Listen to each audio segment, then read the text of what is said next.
नमस्कार विद्यार्थियों, आपके अपने YouTube चैनल आरपी कटारिया पर एक बार फिर से आपका हार्दिक अभिनंदन और स्वागत है। इस वीडियो में हम बात करेंगे चैप्टर नंबर 3 के बारे में कि चैप्टर नंबर जो 3 है दो चर वाले रैखिक समीकरण। इस चैप्टर से बोर्ड एग्ज़ाम में किस किस टाइप के क्वेश्चंस आने वाले हैं, कैसे कैसे होंगे, कितने कितने अंकों के होंगे और किस प्रकार से हम उनकी तैयारी करें कि कम से कम समय में हम लोगों को अधिकतम अंक प्राप्त हो। अभी तक जो व्यूवर्स हमारे चैनल पे नए हैं या जिन व्यूवर्स ने अभी तक हमारे चैनल को सब्सक्राइब नहीं किया है वो चैनल को ज़रूर सब्सक्राइब करें, बेल आइकन वाली घंटी का बटन ज़रूर दबाएं ताकि आने वाला हर एक वीडियो का नोटिफिकेशन आप तक पहुंच पाए और सबसे पहले आप उस वीडियो को देख करके बेनिफिट ले पाएँ। वीडियो के लिए लाइक कमेंट ज़रूर करें। तो चलिए आगे बढ़ते हैं, अपन बात करते हैं कि चैप्टर नंबर जो 3 है, चैप्टर नंबर 3 से किस किस टाइप के प्रश्न होंगे, कितने प्रश्न होंगे।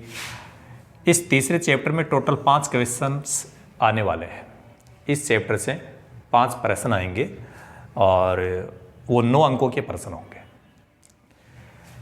इसमें एक प्रश्न होगा वस्तुनिष्ठ टाइप का प्रश्न या अपन कहें ऑब्जेक्टिव टाइप का प्रश्न, वो 1 अंक का होता है। एक रिक्त स्थान वाला प्रश्न आएगा, एक ही प्रश्न आएगा, वो भी 1 अंक का है। एक अति लघुत्रात्मक टाइप का प्रश्न होगा, वो भी 1 नंबर का है। एक लघुत्रात्मक टाइप का प्रश्न होगा, लघुत्रात्मक टाइप का जो प्रश्न दिया जाएगा वो 2 अंकों का होगा। एक निबंधात्मक प्रश्न होगा जो आलेख बनाने के लिए हम लोगों को कहा जाएगा, ग्राफ बनाने के लिए कहा जाएगा। तो ऐसे समझिए ग्राफ का एक प्रश्न आएगा जो 4 अंकों का होगा। तो आप यहाँ पर देख रहे हैं 1 2 3 4 5 टोटल 5 क्वेश्चन हैं और इनके अंकों को यदि ऐड करें तो टोटल 9 आ रहा है। तो 5 प्रश्न आएंगे, 9 अंकों के होंगे। आज इस वीडियो में मैं आपसे बात करूँगा इन 3 अंकों के बारे में कि इन 3 अंकों को हम कैसे प्राप्त करें कि एक भी प्रश्न हमारा गलत नहीं हो। तो इसके लिए सबसे पहले हम बात करते हैं कि जैसे रैखिक समीकरण, इस चैप्टर का नाम है 2 चर वाले रैखिक समीकरण। तो पहले तो ये समझते हैं कि रैखिक समीकरण होता क्या है। तो ऐसा समीकरण जिसमें चर की अधिकतम घात 1 हो।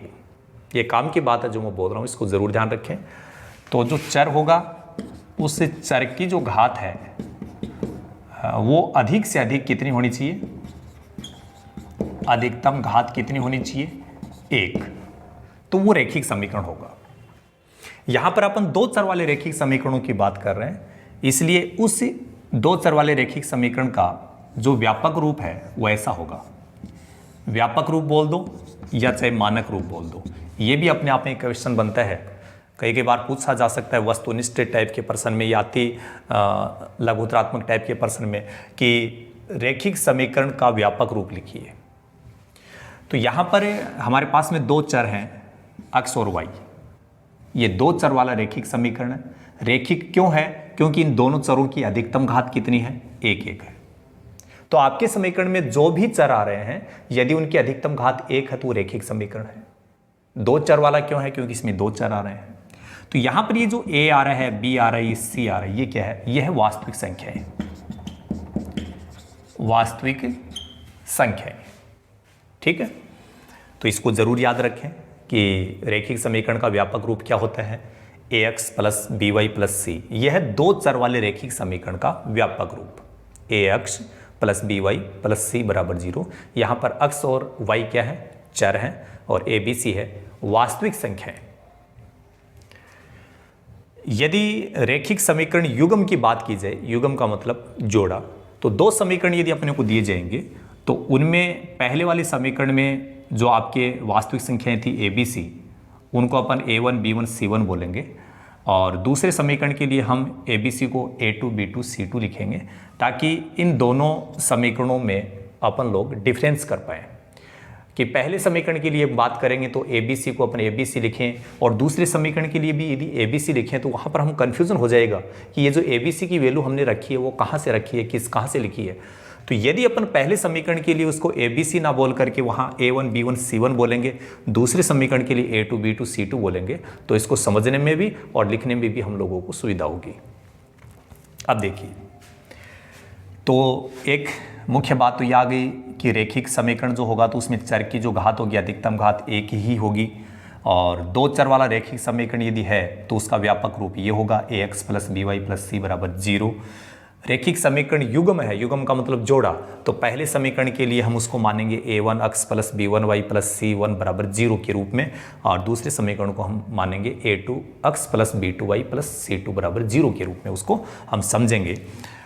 अब इसके अलावा यहाँ से भी एक प्रश्न बनता है, वो ऑब्जेक्टिव टाइप का प्रश्न हो सकता है, वो रिक्त स्थान वाला प्रश्न हो सकता है, वो अति लघुत्रात्मक टाइप का प्रश्न हो सकता है। कैसे होगा उन प्रश्नों की भी मैं बात करूंगा, लेकिन पहले इनको समझना जरूरी है। देखिए, A1 B1 ये जो आप देख रहे हैं, ये पहले वाले समीकरण में आपको यहाँ दिख रहे हैं। x का जो गुणांक है वो A1 है पहले समीकरण में, और y का जो गुणांक है वो B1 है, आगे जो अचर पद है वो C1 है।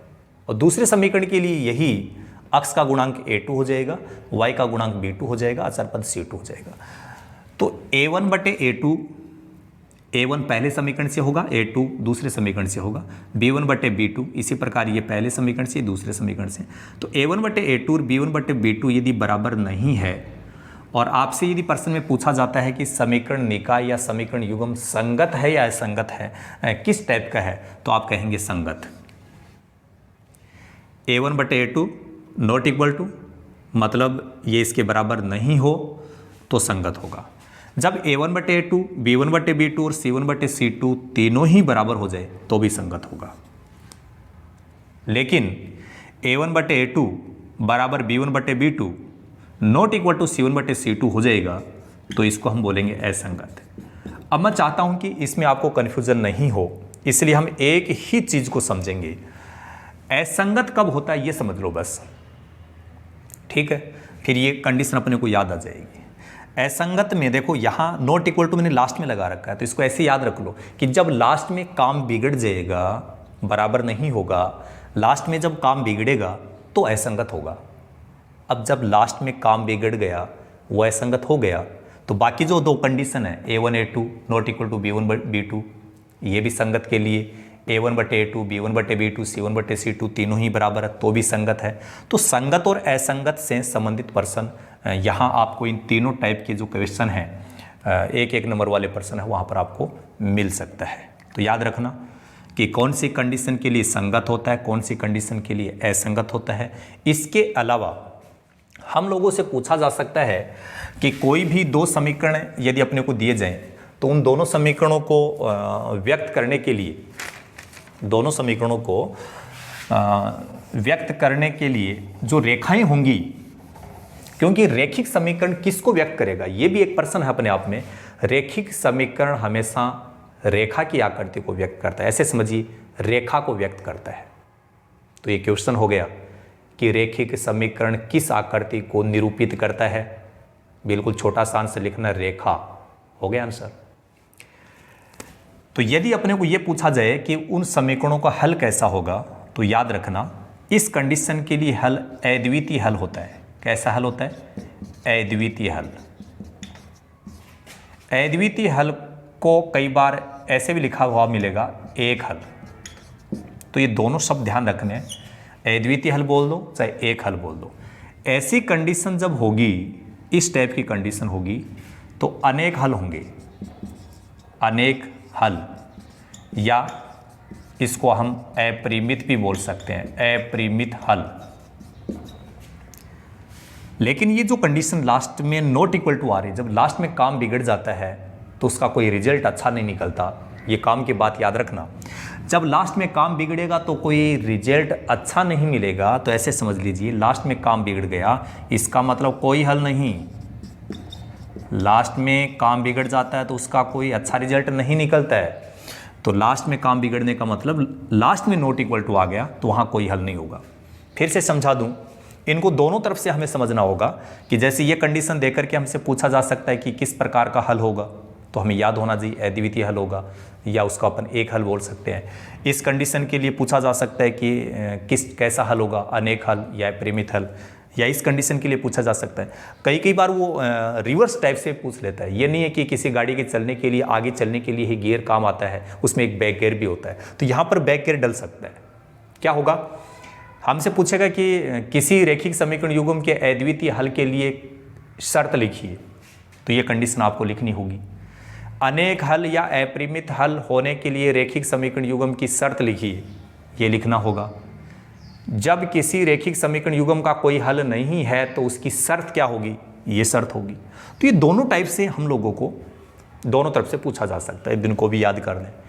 तो एक तो हमने संगत असंगत की बात की थी, उसके बाद में हमने बात की कि हल कैसा होगा, कौन सी कंडीशन में कैसा हल होगा, इनको अच्छे से याद कर लें। और यदि याद नहीं करते हैं तो ये समझ लीजिए, याद कर लेते हो तो ये तीनों प्रश्न चुटकियों में हल होंगे। प्रश्न को देखते ही आंसर बताओगे, आपको कोई इसमें जोड़ बाकी गुणा भाग वाला काम नहीं है, न कोई नया फॉर्मूला लगाना हम लोगों को। यही कंडीशन है, याद कर लो, अपना काम हो जाएगा। इसके अलावा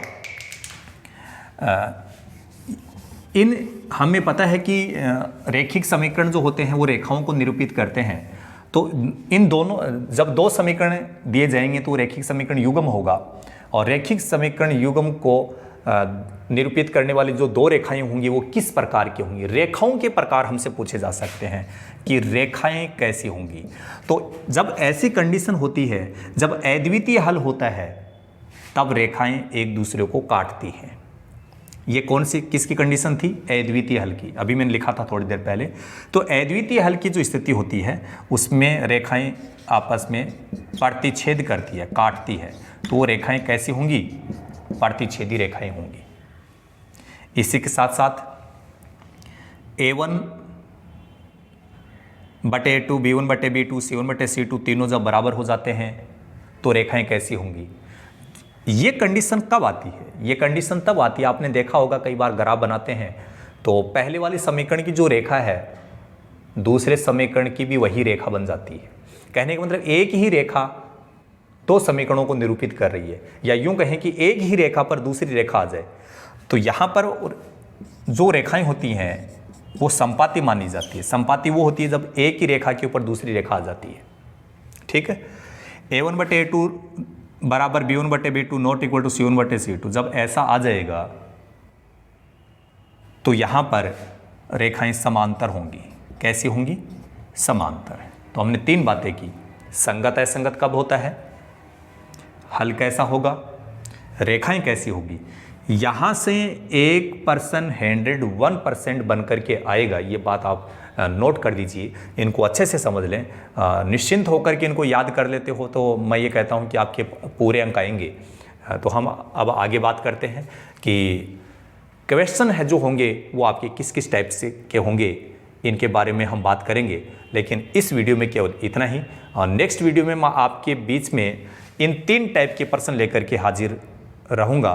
वस्तुनिष्ठ टाइप के प्रश्न, रिक्त स्थान वाले प्रश्न, और अति लघुत्रात्मक टाइप के जो प्रश्न हैं, एक एक नंबर वाले 3 प्रश्न हैं। तो ये जो 3 प्रश्न है वो कैसे होंगे, किस किस टाइप से आएंगे, कैसे हमें उनका आंसर देना है, इनकी बात मैं नेक्स्ट वीडियो में करूंगा। और इस वीडियो में हम केवल इतना ही डिस्कस करेंगे। So thank you so much, all the best, be positive always.